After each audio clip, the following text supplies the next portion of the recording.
Comment réagir face aux injustices? C'est le thème de notre émission. Et j'ai intitulé ma pensée « Christ, notre modèle face aux injustices ». Parce que la parole de Dieu nous appelle à avoir comme modèle non pas les gens de ce monde, non pas les hommes, mais le modèle par excellence que Dieu nous a donné, notre Seigneur, notre Sauveur, Jésus-Christ.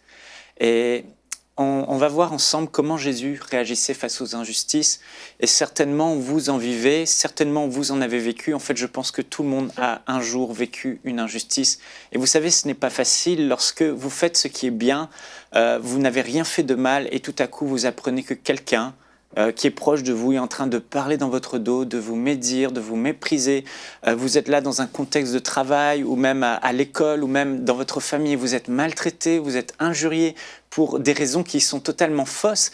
Et le premier réflexe serait de réagir avec, comme la Bible dit, la chair. En vous, il y a cette pulsion qui a envie de réagir. Vous avez envie d'aller vous-même voir les gens et de vous faire vous-même justice. Ah, ce qu'on m'a dit, c'est pas ça, il t'a dit ça, mais la vérité, c'est que ça.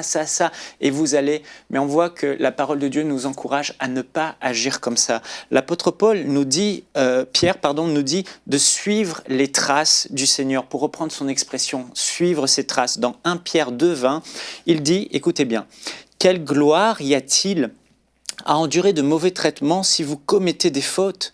Mais si vous endurez la souffrance, donc ici l'injustice, alors que vous faites ce qui est bien, c'est une grâce aux yeux de Dieu. » De fait, c'est à cela que vous avez été appelés, parce que Christ aussi a souffert pour nous, vous laissant un exemple afin que vous suivez ses traces. Lui qui n'a point commis de péché et dans la bouche duquel on n'a pas trouvé de tromperie, lui qui insultait ne rendait pas l'insulte, maltraitait ne faisait pas de menaces, mais s'en remettait à celui qui juge justement. Alléluia. Donc ici, je veux vous encourager face aux injustices. Comment devez-vous réagir? Eh bien, comme l'apôtre Pierre le dit, suivre les traces de Jésus-Christ. Jésus-Christ, qu'est-ce qu'il a fait? La Bible dit qu'alors qu'il était innocent, lui qui insultait ne rendait pas d'insultes, maltraitait ne faisait pas de menaces. Jésus n'était pas dans la réaction.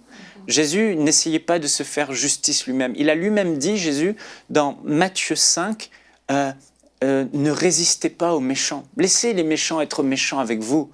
Et on voit que Jésus avait une attitude, on peut dire, oui, peut-être de serpillière si on veut, mais en réalité, il avait une attitude forte qu'on appelle la maîtrise de lui-même, la maîtrise de sa chair, la maîtrise de ses pulsions qui ont envie de crier vengeance, œil pour œil, dent pour dent. Lui, qu'est-ce qu'il faisait? Pourquoi il avait cette capacité de se maîtriser?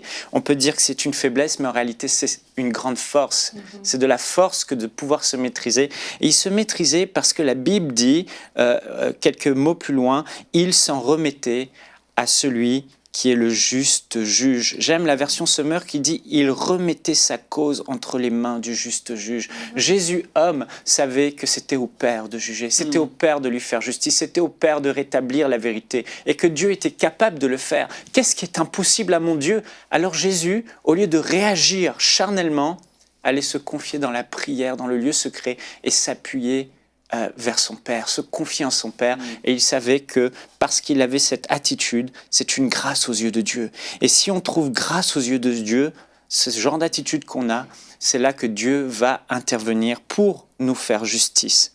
Alors, je veux vous encourager, remettez-vous entre les mains de Dieu, votre situation, votre cause, et le Seigneur vous fera lui-même justice face à vos détracteurs. Mettez votre confiance en lui. Pour finir, Jésus a dit dans Matthieu 5, au verset 43, il a donné plus de détails sur son attitude, montrant que ce comportement n'est pas simplement une règle à appliquer, mais ça émane d'un amour profond pour les gens, et même pour vos ennemis. Vous avez appris œil pour œil, vous avez appris tu aimeras ton prochain et tu haïras ton ennemi, mais moi je vous dis 1, aimez vos ennemis, 2, bénissez ceux qui vous maudissent, 3, faites du bien à ceux qui vous haïssent, 4, priez pour ceux qui vous maltraitent. Et c'est exactement ce que le Seigneur a fait face à ses détracteurs qui étaient injustes vis-à-vis de lui. Et c'est ce que nous devons faire. Je vous encourage aujourd'hui à le faire. Retrouvez la suite de ce programme dans l'émission Bonjour chez vous sur ENCI TV.